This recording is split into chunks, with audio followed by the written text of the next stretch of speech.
আমরা সবাই প্রবল ব্যক্তিত্বময়ী সুচিত্রা সেনকেই চিনি। মানে বেশিরভাগ লেখালেখিতে সাক্ষাৎকারে এমন প্রতিচ্ছবি আমরা পেয়েছি তার। সুচিত্রা সেনের একটি ছেলে মানুষই আর প্রবল দুষ্টবুদ্ধির পরিচয় দেওয়া গল্প আপনাদের সামনে তুলে ধরব ছোট্ট একটা ঘটনার মধ্য দিয়ে। নমস্কার, আমি তনুপ বলছি। আমার বলা এই ঘটনাটা আপনাদের কেমন লাগলো সেটি লাইক শেয়ার করবেন ও শেষে চ্যানেলটাকে সাবস্ক্রাইব করে দেবেন। এবার ঘটনাটি প্রসঙ্গে আসি। পরিচালক অসিত সেন আর সুচিত্রা সেন খুবই ঘনিষ্ঠ বন্ধু ছিলেন এবং কাজও করেছেন একসাথে এই জুটি। যেমন ধরুন মমতা, উত্তর ফাল্গুনি এদের সুপার ডুপার হিট ছবি ছিল। তো একবার পরিচালক অসিত সেন সেই সময়কার হট ফেভারিট মডেল হিলম্যান গাড়ি কিনলেন। অসিত সেনের গাড়ির নাম্বার ছিল 6275। অসিত সেন স্টুডিওতে সেই গাড়ি নিয়ে ঢুকলেই সকলেই বলতেন 6275 এসেছে। অসিত সেনের থেকে গাড়ির জনপ্রিয়তা বেশি হয়ে গেছিল আর কি, যাই হোক।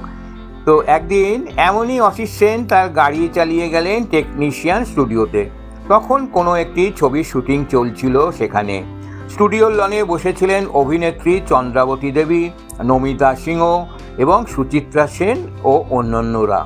তখনকার স্টুডিও ছিল ফাঁকা এবং পরিচ্ছন্ন, এখনকার মতো অবান্তর ভিড় ছিল না তখন। সকলে অসিত সেনকে অত সুন্দর গাড়ি থেকে নামতে দেখে খুবই খুশি হলেন। চন্দ্রাবতী দেবী খুব স্নেহ করতেন অসিত সেনকে, উনিও ভালোবেসে ওকে ডাকতেন চাঁদুদি, অর্থাৎ অসিত সেন চন্দ্রাবতী দেবীকে চাঁদুদি বলে ডাকতেন।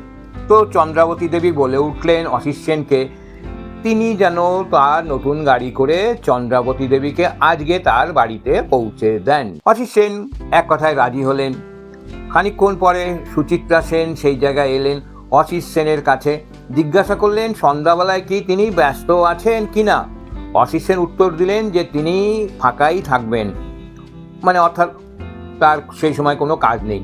মহানায়িকা তখন আবদার করলেন অসিত সেনের কাছে তার নতুন বাহনটিকে নিয়ে অবশ্যই একবার সুচিত্রা সেনের বাড়িতে যেন যান। অসিত সেন স্বাভাবিকভাবে সম্মতি জানালেন এবং বললেন তিনি অবশ্যই যাবেন, কিন্তু আগে চন্দ্রাবতী দেবীকে তার বাড়িতে পৌঁছে দিয়ে তারপর যাবেন। এর কিছুক্ষণ পর অসিত সেন তার নতুন গাড়িতে করে তার চাঁদুদিকে অর্থাৎ চন্দ্রাবতী দেবীকে পৌঁছে দিতে গেলেন। স্টুডিও থেকে বেরিয়ে কিছুদূর গিয়েই দেখলেন সর্বনাশ কাণ্ড, গাড়ি বাঁদিকে টাল খাচ্ছে। একেবারে ব্র্যান্ড নিউ কার বলে কথা, কিভাবে সম্ভব এটা কিছুতেই মাথায় ঢুকলো না তার। সামনেই ছিল একটা রেল ব্রিজ, সেটা কোনো রকমে পেরিয়ে গাড়ি থেকে নামলেন তিনি।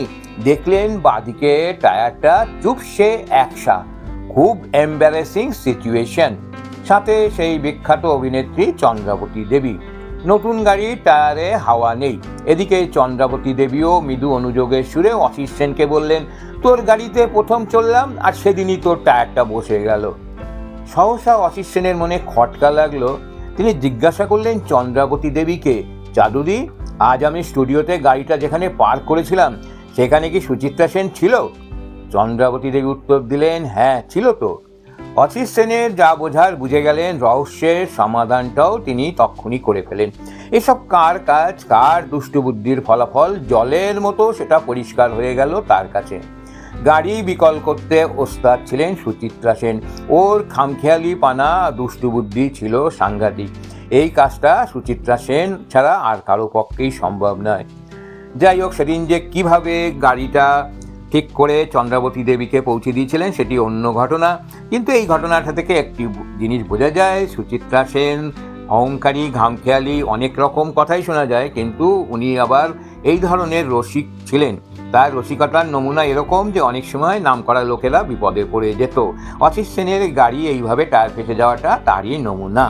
যাও, ঘটনাটা আপনারা শুনলেন, আপনাদের কেমন লাগলো সংক্ষেপে সেটা জানাবেন, লাইক শেয়ার করবেন ও চ্যানেলটাকে একটু সাবস্ক্রাইব করে দেবেন। নমস্কার।